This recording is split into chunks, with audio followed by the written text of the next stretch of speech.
What's going on, everybody? This is John J Gaming on the mic here, coming at you with a brand new episode of the FCS Dynasty here on NCAA 06, featuring that next mod, of course, as we are out here, man. We are already at week number 8 here of the season, and the game action is going to get more intense as we check in on some great games around the FCS, starting with Grambling State and Southern in the Battle of the Bayou. So it's going to be a fun episode here, man. Make sure you go ahead, smack that like button, hit subscribe if you have to be brand new to the channel, by the way, as we start things out here with an interception thrown by Justin Jones. And Justin Jones, he has struggled with interceptions as dynamic as he's been as a football player this season. And Grambling State is going to be able to benefit off of that early. They're going to get a field goal. They'll give Grambling State an early 3-0 lead, as we will see Justin Jones make a great throw down the left-hand side, and it is caught for a first down. Dropped it right in the bucket in double coverage. And the Southern Jaguars, they are trying to drive down the field. Jones looking to the right-hand side, and it's going to be caught. Touchdown, Southern. And the Jaguars get themselves on the board, looking like the number 7 team in college football. How about that big-time dot right there? So the Southern Jaguars got a lead, and we'll see what Ray Waddle can do. The true freshman going to try to lead his guys downfield, but we're going to see an interception here. Adam Cunningham is going to be able to get it picked off. And right now it seems like Southern might be in that prime position to just run away with this game, depending on what happens here on the next drive. As we see Carl's Pace gonna run down the middle of the field, runs it right down their throat, and nearly gets it into the end zone themselves. As Pace now finds himself over 500 yards on the year. And it was a good initial contain by Grambling State, but what we will end up seeing is, just couldn't make the ramp up, and Pace is going to pace his way into the end zone. That will be a touchdown for the Southern Jaguars to make it 14-3 early. And unless some drastic changes happen, Grambling State might be ran off the field. But Waddle, he might have something to say about it. He's going to throw a deep bomb, trying to go over the middle of the field, but that also is going to be intercepted. Looks like it could have been caught by one of your customs. No, it's Cunningham again with his second interception. And Justin Jones looking for the early dagger. Throws to the right-hand side, but it's going to be deflected away. And ladies and gentlemen, we got ourselves a football game all of a sudden, as Grambling State gets a critical turnover. Just when you thought the Bayou Classic, Southern was going to run with it. But that's the thing about these rivalry games. You never know what can happen. And now Ray Waddle's going to have to deliver. Only 2 for 8 for 12 yards so far. He's going to need to deliver. Third down. He's going to throw it towards the end zone, and it's caught. Touchdown, Tigers. And Grambling State, they are right back in the game all of a sudden. We're looking at just a 1-possession game as Justin Jones makes another turnover. His third interception that he has thrown here in the first half. And Grambling State now with a chance to tie the game. 2nd and goal from the 4-yard line. Is going to run it up the gut, and it's in the end zone. Touchdown, Tigers. And we got a tie ball game here in the Bayou Classic. And we now jump into the second half of action as Waddle, we're going to go to work to start the second half. Going down the left-hand side, and it's going to be caught. Looks like it is one of your customs, the true freshman, Dejuan Grapple, who hooked that shot in. And now Grambling State just outside of field goal range, looking for points. Waddle wants it all, and it's going to be caught. Touchdown, Grambling State. And the Tigers are going to take the lead to start the second half.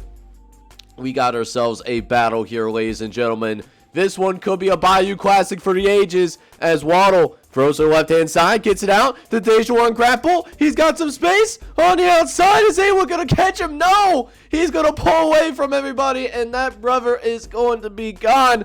like a girl in a country song. Touchdown, Tigers.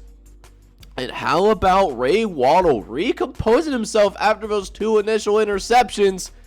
Although it doesn't help that zoo animal just straight up missed that tackle. You absolutely hate to see it. As now 2-score lead here for Grambling State. And now Justin Jones needs to come back with a response as well. Tries to run the option. He gets loose into the open field. Stiff arms a defender. And that is going to be able to get him past midfield for a huge first down. Nice blocking there as well by the Southern front.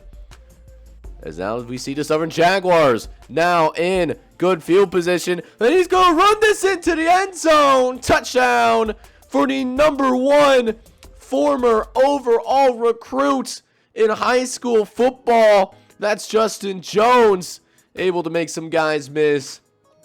And that's what you want a former #1 player to do. Make big plays in the big moments. And Southern really has needed them. Down by a possession. Can they tie the game though? Pace running on the outside. He's got some space to work with in the open field. And just in a blink of an eye, we got ourselves a tied football game with less than a minute left to play in the third quarter. And it all comes down to this last quarter. Who wants it more in the Bayou Classic? As Justin Jones does not even have the time to get rid of the football as he was hit in the open field, forcing a 4th down. Southern's going to go for it. They want it. Jones fires over the middle of the field, and it's caught. How about that? Justin Jones hanging tough in the pocket. Because I'll tell you what, Grambling State, they actually did a really good job of getting some pressure and still able to get it right in there, right where it needed to be.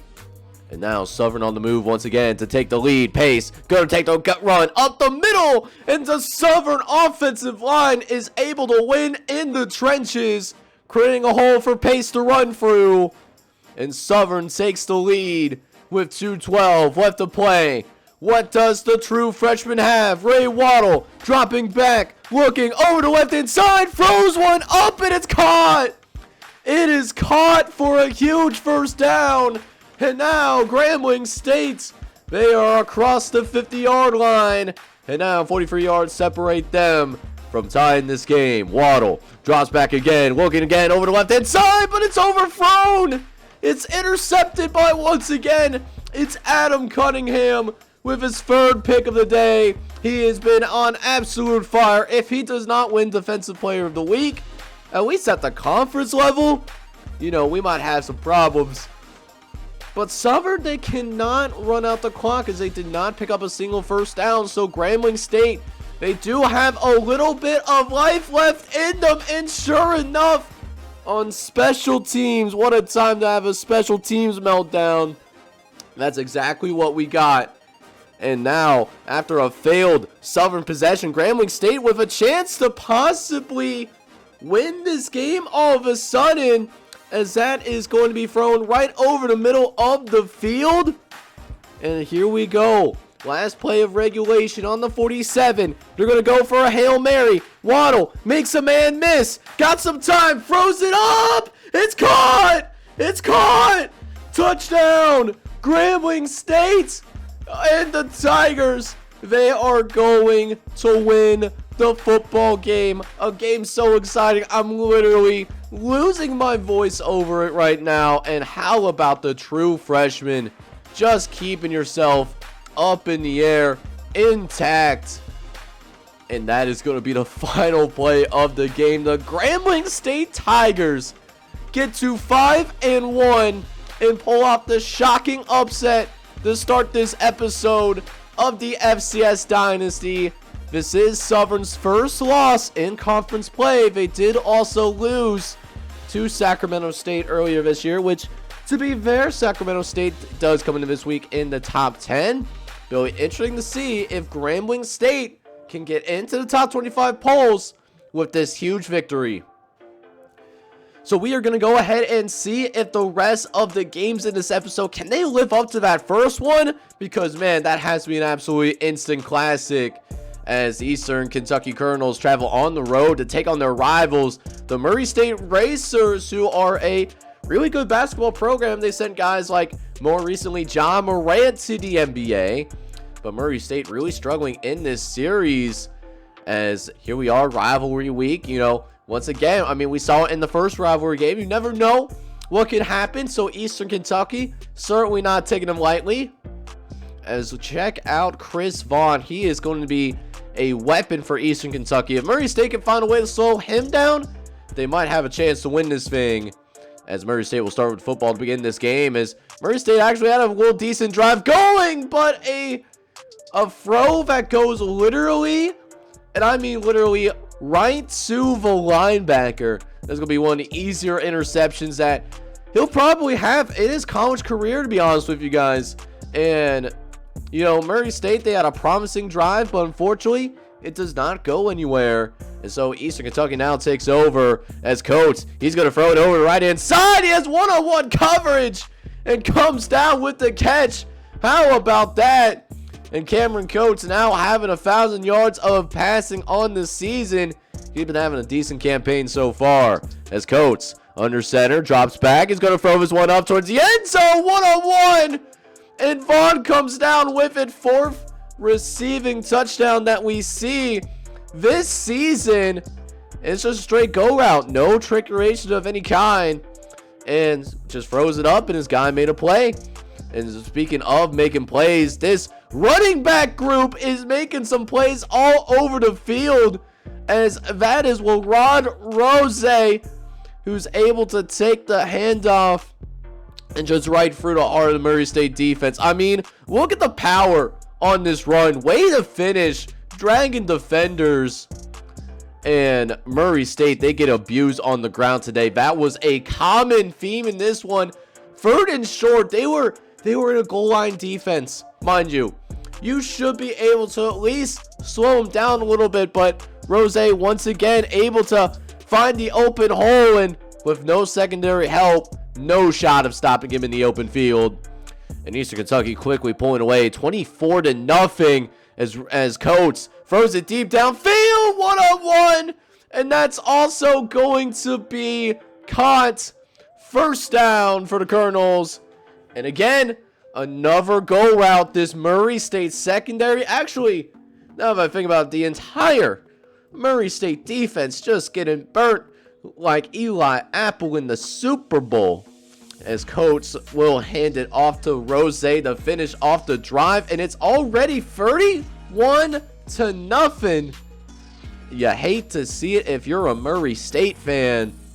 We'll see if Murray State can salvage something out of this game. At least get yourselves on the board in a rivalry game at home. You know, got to show a little bit of pride here, but I don't think we're going to get that here. Eastern Kentucky able to get themselves yet another interception, as that's Noonan. Noonan able to get it downfield. As now 1st and goal from the 1-yard line. Runs it up the gut, and it's in the end zone. Touchdown, Eastern Kentucky. And the Colonels certainly look like a program that is on the rise. You do not mess with Eastern Kentucky this season. 38-0.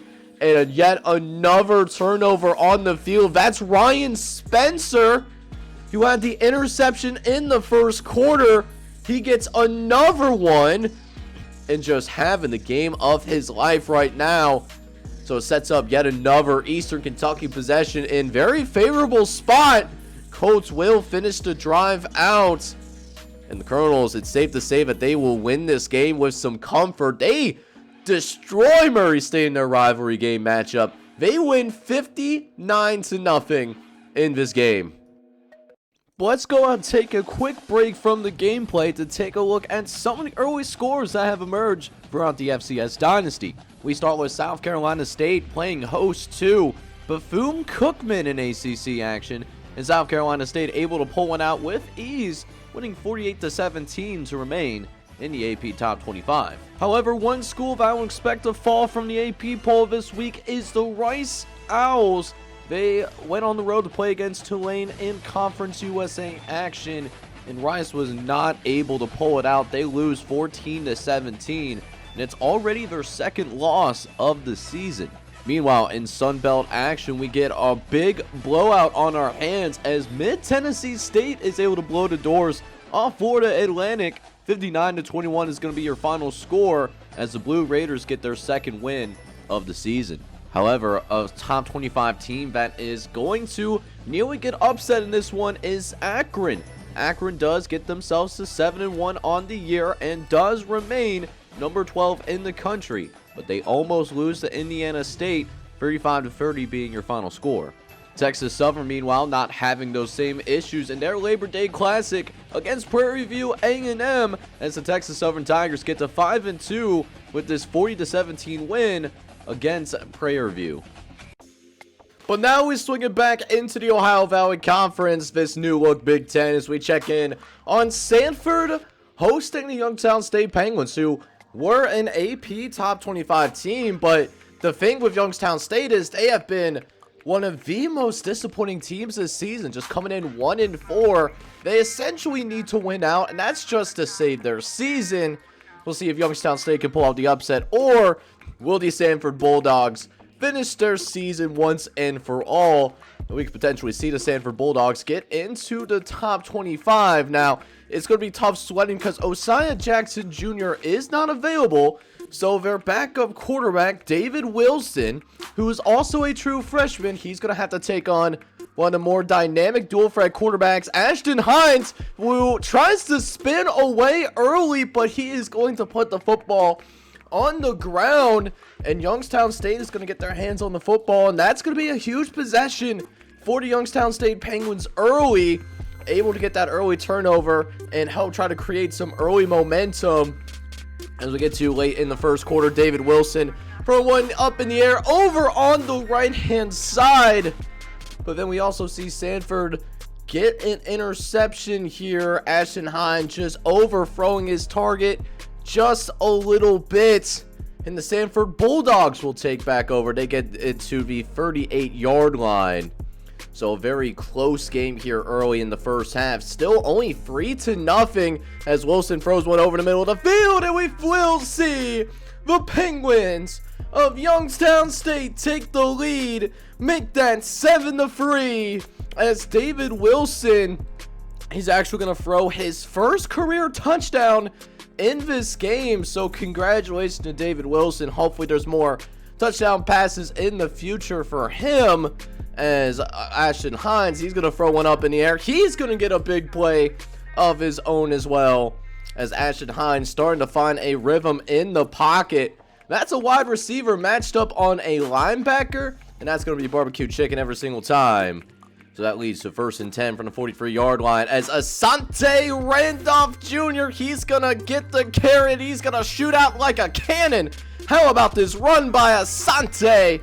Able to gash the Penguins defense, leading to their first red zone opportunity. Asante running into the end zone, stiff arming a man into the next dimension. Touchdown Bulldogs, and Samford now with a 10-7 lead. So the Penguins found themselves down by a field goal, and David Wilson feeling the pressure of how big this game is right now. David Wilson's going to throw an unfortunate interception in a critical moment. They were going to be just down by a field goal going into the halftime locker room, and after that interception, surprisingly, Samford didn't do anything. I thought they actually got a field goal off of that, but that still doesn't change the fact that, you know, David Wilson is looking like a true freshman out there. This time it's the true freshman Jabari Thomas, the sophomore, able to pick off David Wilson this time around. And yet, in spite of all that, still a very close game. 10-7 still your score throughout the third quarter, but we might have a little bit of a game breaker here. Down the sideline, he's got space to move, getting past Charles Fousen and the rest of the special teams unit of the Youngstown State Penguins. Touchdown Bulldogs.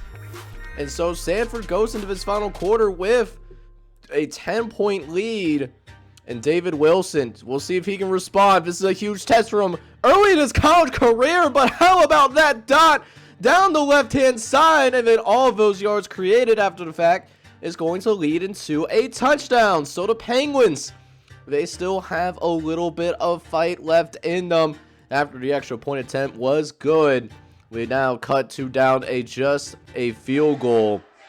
And eventually it does get narrowed down to a tie ball game. 17 all. 30 seconds left. Who wants it more? Ashton drops back. He's got some time too. Throws it downfield. He wants it all, and it's caught. It is actually going to be caught. First down for the Bulldogs. And as long as they don't turn the football over, Samford might just very well be winning this football game. But the clock is running. Less than 20 seconds left. They got to get set quickly. Ashton, play action, facing some pressure, but finds a man in the back of the end zone. Touchdown, Bulldogs. And Samford, they were tested here today at home in Ohio Valley Conference action. But Samford's going to win this football game. They will get to 4-2 here on the young season.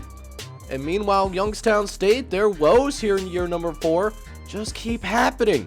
They're now going to be 1-5, and this is just a dramatic disappointment for this program. Given they started this year out as a preseason top 25 team, they had a lot of hype, especially back in week number 2 when they took on Akron. That feels like an extremely long time ago, as it looks like that offseason is going to be coming a lot sooner than anticipated up in Youngstown, Ohio. But a good win, nonetheless, to gut one out as the Samford Bulldogs get their 4th win of the season. As now we go into the FCS Game of the Week in a matchup that features really the one of 2 top 25 matchups that are going on throughout this week. We got number 15, New Hampshire, going to that city of brotherly love and taking on the number 18 ranked Temple Owls. Now, Temple, they've been a good program. You know, they beat the teams who they are supposed to beat. But that being said, you know, Temple typically does not play a lot of really high-profile teams in the regular season. They did lose to Eastern Kentucky earlier this year, but there is another quarterback in, as initially we do end up seeing the true freshman sensation, Bruno Baggio. He is actually hurt or suspended. Not really sure which, to be honest with you guys. So the backup quarterback, also a true freshman, Jason Dubois, is in. And Jason Dubois, more of a dual threat. He really reminds me a lot of Ikeda Woods if he was 6 inches taller. And Jason Dubois really doing an effective job running that option offense. And it's going to lead to a touchdown. So 7-0 early for the New Hampshire Wildcats. As Dubois comes back out onto the field. Had a successful first drive. We'll see if we have a equally as successful second drive here, as Dubois will drop back. But has some time in the pocket and throws one on the rope. Touchdown, New Hampshire. And they might got somebody in Jason Dubois, one of the best athletes in the country that was converted to the quarterback position. And Temple down big early, facing some pressure, and it's going to be intercepted. We also get an interception. New Hampshire coming out firing on every single cylinder at the moment. There was some pressure that was coming in. That might have been the freshman redshirt Otis Grip, which I don't know how he managed to get redshirted, but it is what it is. Is now 1st and 10 from the 30-yard line following the interception. Dubois on play action. All the time in the world, can make himself a sandwich, and he's going to be eaten for sure. Touchdown, New Hampshire, as Jason Dubois is absolutely on fire. That's his 3rd touchdown of the day. As Dubois, looking for touchdown number 4, is going to fire out to the right-hand side, but that is going to be intercepted. So not a perfect day, as Jamal White is going to get his first interception here of the entire football season. And here's the crazy thing, he did have JD McCoy out in the flat, but he wanted to attack deep. It has been working well for him the entire game so far, but you know, not in that particular moment. But we will see the New Hampshire defense pick things back up. They will not allow any points off the turnover, as Omar Maynard, the starting quarterback for the Temple Owls, he is just having a really rough time here today. He is down horrendous at the moment. as that will be another interception. And eventually the New Hampshire Wildcats will get back into the red zone. They've been pretty successful down here over the course of the season. As now Dubois dropping back. He's looking. He's got all the time. Open space. Just a wide open spot. You know, it's like Oprah out here. You get a touchdown. He gets a touchdown. You get a touchdown as well. And Dubois with a coming out party. His 4th touchdown of the game. But in the second half, we will see a return to the original starting quarterback, Bruno Baggio. He was actually suspended for the first half, and then, you know, coming out in the second half, he does take his job. But feels good as a New Hampshire fan that they got multiple quarterbacks they can go to in the event that Bruno Baggio does get hurt. But we'll see if Baggio can find a rhythm of his own here late in the third quarter. 1st and 10. Dropping back, he's got some time as well. Throws it over the right-hand side, and a lot of traffic, but it doesn't matter. Yet another touchdown for New Hampshire here, as they will be dominating this installation of the FCS Game of the Week, as New Hampshire Wildcats will march on, win 41-10. That will ultimately knock Temple out of the top 25. But speaking of top 25 teams, we'll check in now on those Cardiac Cats from the New Look SEC Conference. We got Sam Houston State going on the road and taking on a solid Hofstra team. They've been having a nice little season, 3-2, and this is actually the first time ever that we have seen them in gameplay, now that I'm thinking about it. So we'll see if Hofstra can pull off the big upset and be considered a dark horse team to make it to the FCS playoffs for the very first time. Huge test, obviously, for Hofstra, and right now they're answering the bill pretty well.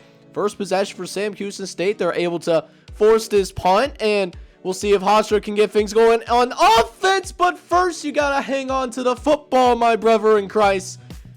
That is not how you beat a top 15 team in the nation. You got to take care of the football. And now Sam Houston State, they get a second chance. And Miniachi out in the flat. He's able to run through a defender. And Sam Houston State, they will score first in this one. Going on the road up in Hempstead, New York. And those Cardiac Cats, they're taking that 7-0 lead. As now later on in the game, 1st and 10 from the 47. Miniachi gets the carry once again, but Hofstra, hey, got to give credit to those Hofstra kids. They are showing some fight here in this one. Yeah, Sam Houston State looks like they were just dominated at the line of scrimmage, straight up. And, you know, now Hofstra with a chance to tie this game. Gonna throw to the right-hand side, but it's going to be intercepted right back. So, not the ideal start that you are looking for, but that is the ideal start that we are going to get, as he is going to take a quick bow, as Davis did a real good job of just throwing into that throwing lane. Mike Davis really did not see him until it was too late, unfortunately. And now Sam Houston State will take over, but on a 3rd and long, they are one of the worst 3rd down offenses in the country at 116 out of 119 teams. We'll see if that changes here as Bullock throws one up over the middle. He gets it out to the custom Greg the junior, I believe. Yes, he is. And that's a huge 1st down, and that is a really deflating moment for the Hofstra Pride, as that would have been really big to, even though they turn the football over, not allow any points off the turnover. Instead, we will see David Bullock throw one right in the bucket. A lot of traffic there in the end zone. And Sam Houston State will once again score. Then that will go ahead and make it 14-0 in favor of those Cardiac Cats. As Bullock, you know, he has his man wide butt naked open in the end zone. So here comes those Cardiac Cats. We'll see if they can pull away as Bullock throwing again over the middle. Oh, what a diving grab. Oh my goodness. That's what I'm talking about in terms of making a play for your quarterback. Not the best thrown ball, as he could have certainly picked up some yards after the catch if he was able to, you know, not dive for it. But still a good steady drive here for Sam Houston State as they get inside the red zone once again. 2nd and 5 from the 6-yard line. It's a direct snap. Miniachi gonna kick it back inside and finds the end zone once again. That is going to be a touchdown for the Cardiac Cats. And I don't think there's going to be any cardiac arrest unless Hofstra, they can rally back here. They're going to need a spark on special teams. Can they get it here on the right-hand side? No, Hofstra, they don't got that dog in them, as that is going to be a special teams touchdown. Justin Sims taking it back 56 yards. It's going to be a 28-0 lead, and we're still not at halftime yet. That's the crazy part. We'll see how they execute the final few minutes of this first half. Bullock looks to the left-hand side, and it's going to be caught. Touchdown, Bearcats. Once again, going across the country and dominating this Hofstra Pride team on the road. Solid Hofstra team. They could be a dark horse to win Conference USA, and we could very well see them in the FCS playoffs still, but not looking good as Mike Nash throws one to the left-hand side, and it's going to be intercepted once again. And it's just all about starting well. It just seems like this Hofstra squad being completely dominated. Mike Nash had enough time to get this football off. It just wasn't a good decision, unfortunately, throwing it up into double coverage. And once again, Sam Houston State gets another opportunity, puts some more points up on the board, throws it up the right-hand side, and it's caught. Touchdown, Sam Houston State, as that will end up being a 35-yard bomb. David Bullock, he is absolutely feeling himself right now, as Sam Houston State goes on and wins on the road 69-0, and that is certainly very nice. So one last game that we wanted to check in on before we have the FCS afternoon update. We got Georgia Southern taking on Northwestern State. Now, Northwestern State, they are typically in the hunt to at least go to the conference championship game, but Northwestern State has struggled out the gate this season, just 2-3 going into this, and certainly their schedule is not going to get any easier as Georgia Southern, y'all already know what they're capable of. Defending national runners-up in Ikeda Woods, he's on a mission to win a national championship here at Georgia Southern before he graduates his senior year, and showing that urgency right out the gate as Ikeda Woods is going to run away from the Demon defense. Touchdown, Georgia Southern. That is going to be a 81-yard touchdown run. That is absolutely incredible. And he had guys he could pitch it to as well. Josephi Krakowski was also available if he wanted to pitch it. But Ikeda Woods, most dynamic quarterback in the country, at least running the football. And a 7-0 lead early as Bo Arias. He's going to have a nice run of his own here. Going to be forced out of bounds eventually, but Bo Arias does get a nice run. Former #1 running back in high school football coming to the FCS ranks. So a 1st and 10 now from the 46-yard line, as we'll see Bo Arias try to get another carry. Trying to fight through some defenders, but hang on now. The football gets put on the ground, and I kid you not, Georgia Southern, they are going to recover it. So the Eagles take over across midfield at the 49-yard line. Ikeda making a couple of guys miss, but will eventually be bounced down. Already with over 100 yards rushing on the ground. He is not playing around today in this triple option attack. Ikeda trying to get it out to the right-hand side, but this time the Northwestern State defense, they do respond in kind and forcing a 3rd and long. They're going to actually try to throw it here. Ikeda across his body, and it's going to be complete. And not only is it going to be completed, we got ourselves a touchdown, ladies and gentlemen. Ikeda Woods doing it all on the ground once again, already with a passing touchdown and a rush touchdown as well. Late in the game, we will see Ikeda Woods. No! Gets it out to Blake Williams. So Blake Williams will score as well, and it's quickly going to be a 21-0 lead. We're not done with the first quarter yet. You think Georgia Southern, they want that #1 ranking? They come in #2. They were knocked down, even though they haven't lost a single game yet. So they're probably feeling some type of way, and I certainly would agree with that. As Bo Arias will eventually get the Demons on the board, making it 21-7. As now Matt Lewis looks over right-hand side. Another ball on the ground, and it is picked up once again by the Georgia Southern defense. This defense just coming out with a mission today, as Rooney is going to be the one that knocks the ball loose. And it's not even like Matt Lewis is making bad decisions, because he really isn't. just, the team around him is not moving up to the standard. Not on offense and not on the defensive side of the football either, as Ikeda Woods once again getting loose in the open field. Does get caught from behind, but still going to be a 1st and goal from the 2-yard line, where Ikeda Woods will go ahead and finish the drive. Oh my!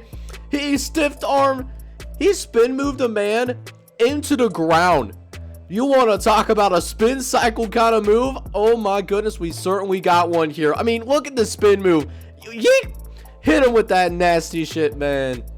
And now a free touchdown lead as Northwestern State looks to recover. Matt Lewis facing the blitz, throws it up quickly before he has time to get hit, and thankfully this time around his receiver will come down with the football. That is DeAndre Dowdell II in coverage. Just gave up that inside leverage, and now the Demons got a little bit of a drive going, get across midfield as Matt looks over the middle, trying to get it out to the tight end, and it's caught, but Aiden Rose, he puts it on the ground. And again, another turnover, just killing Northwestern State today. And I think we're seeing bits and pieces as to why they're 2-3 right now, and they have not gotten a single SEC win yet this entire season. Just stuff like that. And Georgia Southern, they're up 31-7. Meanwhile, Graves is going to get his 3rd sack of the season. Looks like it was a free run too, so straight up nobody picked him up, and you hate to see that. So once again, Northwestern State has to go ahead and punt this football away. Conan's going to be lined up at about the goal line, as that will be up in the air. It's going to be not caught. Fair caught by Blake Williams. Breaks a couple of tackles. He's free. Down the sideline. Touchdown, Georgia Southern. Another score for the Bulldogs. Make it 38-7. As Georgia Southern continuing to show why they were a national contender, almost won the thing last season, and continuing to impress here. With exception of a couple of games, Georgia Southern has come with really a lot of focus, a lot of passion. So now 2nd and goal from the 3-yard line, looking to finish the drive once again, as Ikeda Woods will get his 2nd passing touchdown of the afternoon, as that is just a sweet throw out to the flat, and Blake Williams able to run away from the linebacker. That's going to be a touchdown every single time. That defender had no chance to catch him. So now 45-7 as Matt Lewis tries to salvage this game a little bit, but just running out of time. He's getting absolutely punished and throws another interception, and that will be taken all the way back to the crib. Touchdown, Georgia Southern, as they are absolutely dominating the turnover battle. When you are +4, +3 even, you're going to win a lot of football games, and that is what we are seeing right now. As this one does get taken all the way back to the crib. Some nice blocking there as well without committing any penalties. As Georgia Southern, they will be back at number 1 at the end of this week, as they do win 59-7 at home. But now let's go ahead and take a look at some of the afternoon action that has also unfolded here in the FCS Dynasty. We start with number 16, Western Carolina, going on the road to take on Morgan State. And the Morgan State Bears were no match, losing 38-17, as Catamounts will get themselves to 5-1 despite the NCAA sanctions. But we get a massive upset out in the Mountain West, as San Diego State, they are going to lose to the Mavericks of Omaha, as Omaha is able to win 21-10. This is San Diego State's first regular season loss, not only of this season, but in this dynasty. So with that sun setting, we now get into the pack after dark action, and we certainly got some good ones here. We got number 24 Montana going on the road to take on the number 9 ranked Sacramento State Hornets, and Hornets Stadium in our state capital of California. As Sacramento State looks to get 2-1, keep themselves alive in the Pac-10 championship hunt, where Montana, they're just trying to stay alive, period. Yes, they are ranked in the top 25, but, they also cannot take many more losses. And it's going to be dependent on Dewar McNair of Sacramento State. He is going to get the start today. Corey Hall, the starting quarterback for the Hornets, he is suspended for unspecified team roles. Can he outduel Jamison Skinner, a fellow true freshman? We'll start with 1st and 10 from the 35-yard line as Skinner throws it up to the left-hand side, and it's going to be caught. Lots of traffic going on, but just dumps it right in there, and you see these kind of throws from Jamison Skinner, and you can't help but think to yourself, like, the high point for Jamison Skinner is so high, but so is Mario Matthews, the #1 recruit in the country. He is going to take the handoff, and he does get it to 14 yards. He does at least get it that far, but he also puts the football on the ground. In Sacramento State, they are going to recover.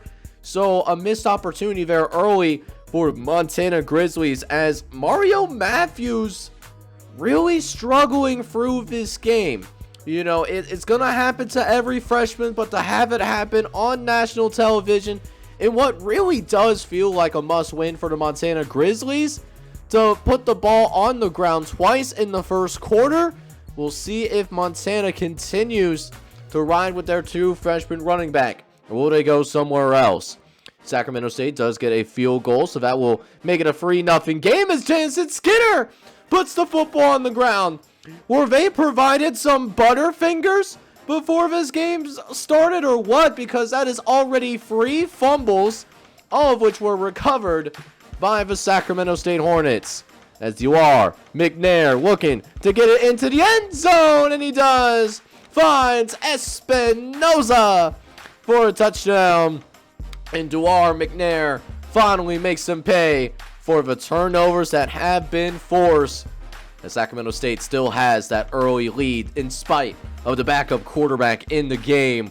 Can McNair find his rhythm even more so? Play action, dropping back, looks to the left-hand side, throws it up, and finds the sophomore Jacob Hill in a foot race, and does finally get caught from behind. That was the true freshman Henry Wells that was able to make the catch on his behalf.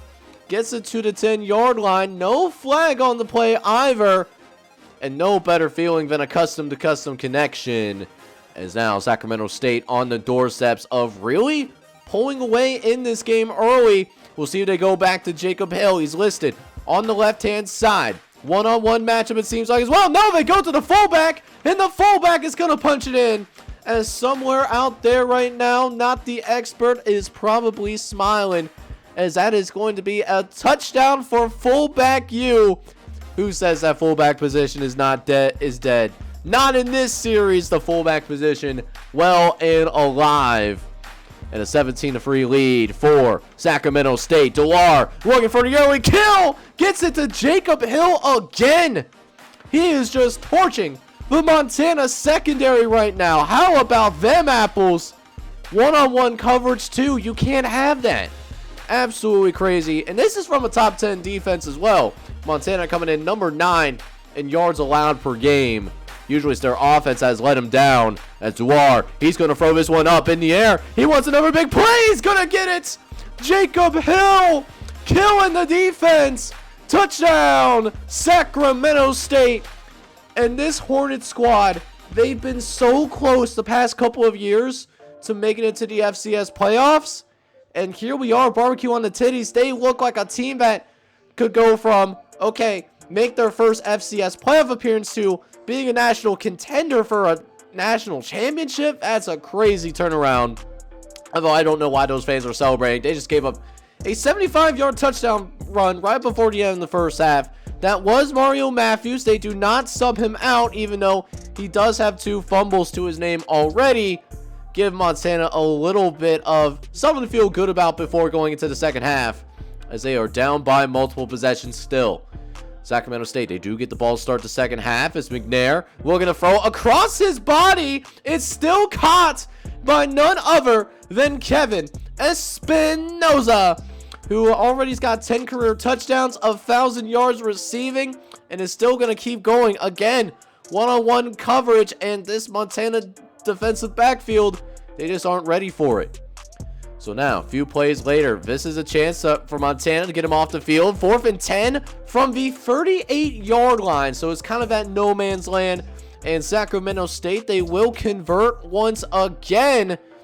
1-on-1 coverage. How about Dewar McNair, by the way? You know, he's not making these really excellent plays. He's just trusting his receivers. He's not the reason that they're going to lose. That's for sure. That's all you ask out of your backup quarterback. As Dewar throws again over the middle. They are actually going to call this a touchdown. I'm actually kind of surprised. It looked like it was a little bit, you know, on the line a little bit. You know, no review back in NCAA 06. So the touchdown will stand.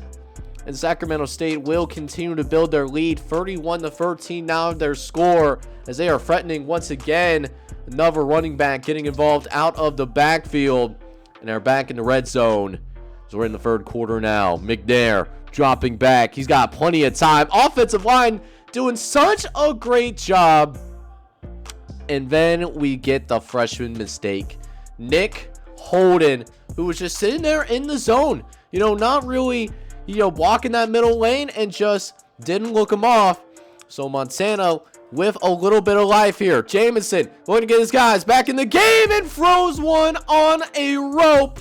Huge play to get it out to the receiver out there on the perimeter, as that will end up being brought down eventually by Tamamaska, who is also a true freshman, one of your custom on the defensive side of the ball. But Montana, can they build off of this? They got a 4th down. They're in no man's land. They need to score. Scanner throws one up to Braylon Hurst, who gets it into the end zone. Touchdown, Montana. And they will go for the 2-point conversion. Given, depending on how this 2-point conversion goes, it would be just a 10-point game. Skinner under center. It's a play action. They're going to try to throw for it, but nowhere to go with the football. Skinner hangs on to it, and that 2-point conversion is ultimately going to fail. So a 31-19 ball game now, as McNair looking to ice this game. 1:30 left to play. Gets it out to the tailback. Runs it through to the end zone. Touchdown, Hornets. And Sacramento State, they might be a team to be and to watch out for. If they're doing this with a backup quarterback, taking on a number top 25 team, although, you know, whether Montana finishes in the top 25, that is left to be seen. Could be highly debated, actually. As now, Skinner drops back. He's looking over the middle of the field, facing, has a little bit of time, but throws an unfortunate interception. Another turnover for Jamison Skinner, who has really had a very difficult true freshman campaign with a team that has had a lot of expectations. So 45-19 now, going to be your score after the pick six, forcing them to throw a lot more. Skinner trying to attack deep downfield. That is also going to be intercepted. So all things considered, we have 3 turnovers for Jamison Skinner. We have another couple of turnovers for Mario Matthews in this one. When you turn over the football 5+ times, that's not going to cut it. And, you know, that was the ultimate difference maker of Sacramento State, looking like a top 10 football team, playing like a top 10 football team. They win 45-19 and are making a very serious case to get themselves into that top 5 conversation, or at least get them in that bubble where at the end of the season they could be a first round bye, which would be a really big advantage. You know, one less game that you have to worry about when it comes down to, okay, you know, trying to make a deep run in the FCS playoffs this season. So with one more game left in this episode, we check in on basically another top 25 matchup. Southeast Missouri State going on the road against Tennessee Tech. Now, I understand Tennessee Tech is technically not in the top 25, but they are ranked number 26 in the country. And a win for Tennessee Tech in this one would put the Golden Eagles in the top 25. And they've been having a solid season so far, 3-1 so far, taking on Southeast Missouri State, who, you know, they're coming off of some things. You know, trying to, you know, they lost to Eastern Illinois a couple weeks ago, but they did rebound to beat Tennessee Martin. We'll see which Redhawks team shows up. If it's the team from last week, this could be a big victory for the Redhawks. But hey, that's why you got to play the football game, because you never know what could happen. We'll see what we got going on here as we start with Chase Jones throwing one up to the right-hand side. It's deflected. Are you joking me right now? That's incredible. Listen, sometimes it's just simply better to be lucky than it is to be good. It be like that sometimes, and that's exactly what we saw. It was initially deflected by one of the corners, and that's how Chase Jones is going to get his 50th career touchdown pass. So a solid career for him so far. Solidly one of the better quarterbacks of the Ohio Valley Conference. As Jones, once again, looking for another touchdown. This will be number 51, and he's going to get that one too. Touchdown, Southeast. No, Tennessee Tech. I don't know why I call for Southeast. Force of habit. But Tennessee Tech is going to be up early, 14-0. Going to be your score late in the first quarter. As nice job by Chase Jones as well, buying some time in the pocket and identifying that one-on-one matchup. As Tennessee Tech, they really want that top 25 ranking next to them, but they're going to have to do a little bit better than that. Sean Cunningham with his second INT of the season. Maybe this will get that Redhawks offense finally going, because, man, it has been difficult to watch. Travis Jones leads his team out on the field. The sophomore custom throwing it over the middle. Gets it out to the tight end, but he gets stripped. The tight end gets stripped there. And Tennessee Tech, them Golden Eagles, they are going to fall on the football. So now 14-0 lead. And with the football, this could be a big moment for the Eagles as Chase Jones going for it. Oh, he gets it. He is going to get it, running away from Sean Cunningham and Rocket Hendricks. And that's going to be yet another touchdown for Chase Jones, who, this is one of the better defenses in college football. And Jones is having no problems dissecting it early in this game. A very good performance for Chase Jones as he looks for touchdown number 4 potentially. He's going to get it from the yak action. Another score. In Southeast Missouri State, they are looking shell-shocked. And Coach Ty Bergien, it looks like he doesn't have any answers right now. I mean, when you're not doing anything right, how can you make that kind of adjustment? I mean, there was 4 guys around the football there. None of them were able to make the tackle. It's deeply unfortunate. So 28-0 lead now for Tennessee Tech as they go to the ground game. And even the running game is getting a little bit of love now, as Bam Bam Hendrick is, at least around in the region to, to make a play on the football. But a big gain for Tennessee Tech. They're in field goal range once again, but looking for the end zone. Are they going to get it here? No, but even with the tackle once again by Bam Bam Hendricks, we got a goal line situation. Although Tennessee Tech not the best in the red zone, only in that 68th percentile. That's good for 94th in the FCS. As now, Jones looks to the left-hand side and throws it into coverage.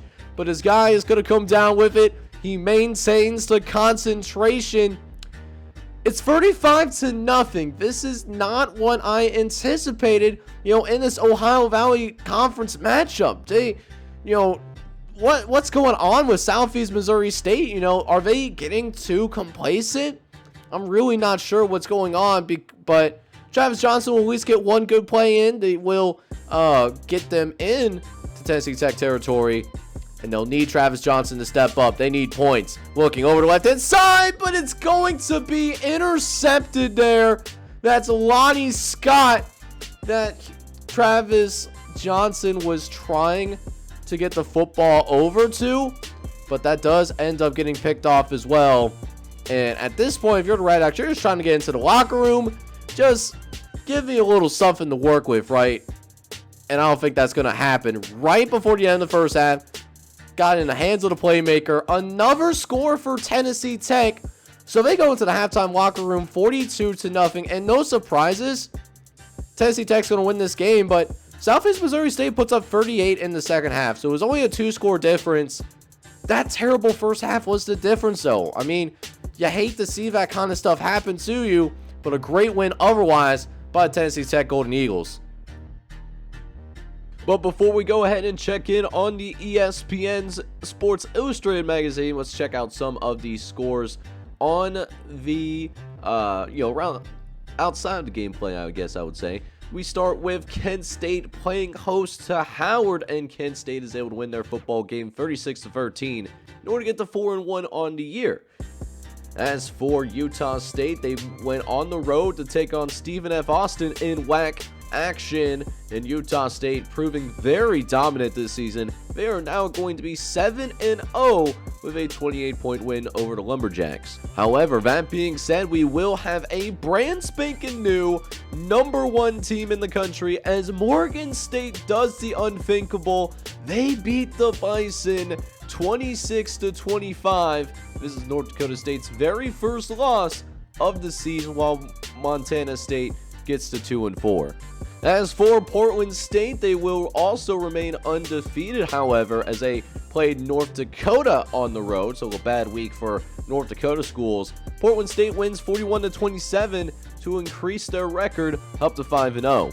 Weber State, however, should be falling out of the top 25 once the next AP poll comes out, as Eastern Washington finds a way to win.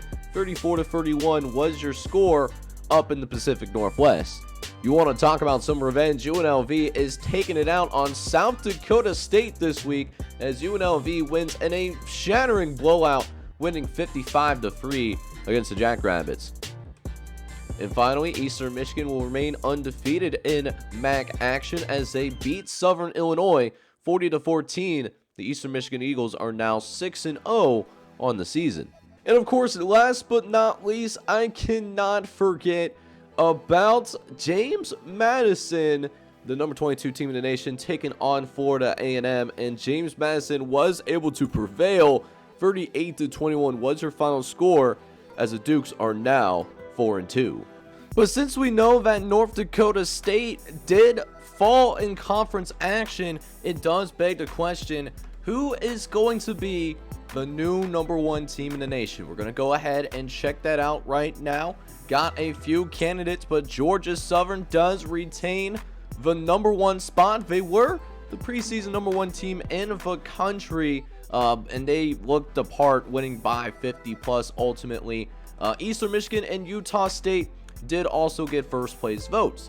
However, we do have some other changes in the top 25 as well. Portland State up to the #4. Sacramento State is now firmly in the top 5, so two Big Sky Conference squads in the top 5. You love to see that. Eastern Kentucky, they look great in their win against Murray State. They won 59-0. The 69-0 win over Hofstra got Sam Houston State up 4 spots. They're now #7 in the country. And finally, the last team that does have a first round bye spot right now is the Akron Zips, who sit at 7-1. As for the rest of the top 25, New Hampshire is up to #9 after their convincing win over Temple. SMU moves up 4, but despite the bye. Western Carolina moves 5 spots. They're now #11 in the country thanks to a free score win over Morgan State. But we do see where North Dakota State ends up. They're now #12 in the country because of their 1-point loss to Montana State. And Montana State, they're under 500. Now, as for other teams, watch out for in the AP Top 25. Kent State is number 13 in the country. Southern is 14. They fall 7 spots with their last second loss to the Grambling State Tigers. Prairie View A&M's win over Texas Southern. Texas Southern does move up 4 spots because of that. They're 5-2. Northern Arizona continues to build its resume. While they are on bye, they're now number 16 in the nation. San Diego State, though, falls all the way down to number 17 in the country because of that 2-score loss to the Omaha Mavericks. So that's their biggest dropper in this week. For the remaining part of the AP Top 25, got Tennessee Martin up 3. James Madison moves up 3 spots as well. They won over Florida A&M. Southeast Missouri State still remains in the top 20 in spite of a 2-touchdown loss to Tennessee Tech. Speaking of Tennessee Tech, they are in the AP Top 25. They're now at 21. As for the remaining spots, we got South Carolina State up 1. Rice down 15 spots, actually. They're now number 23 in the nation. And then 2 other newcomers in the Samford Bulldogs and Western Kentucky both from that Ohio Valley Conference. As for some other teams that are just on the outside looking in, Montana did drop out, but they are still receiving votes. Weber State cannot say the same thing for them.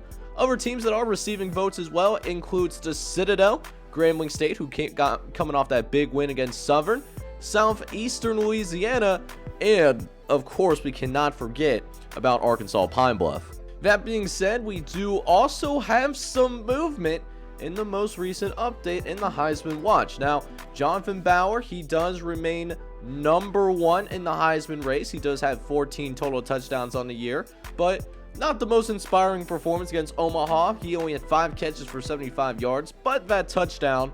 So someone to watch out for as he still hangs on to that number 1 spot. But a bunch of other people moving up. Dustin Arnold, the sophomore quarterback out of Utah State, he's now sitting at number 2. They're coming off another win in conference play, and his team is undefeated and fighting for a first-round bye. Marty Suber is the junior wide receiver out of Akron. He's closing in on 10 touchdowns on the year already. He helped his guys with a 5-point win over Indiana State.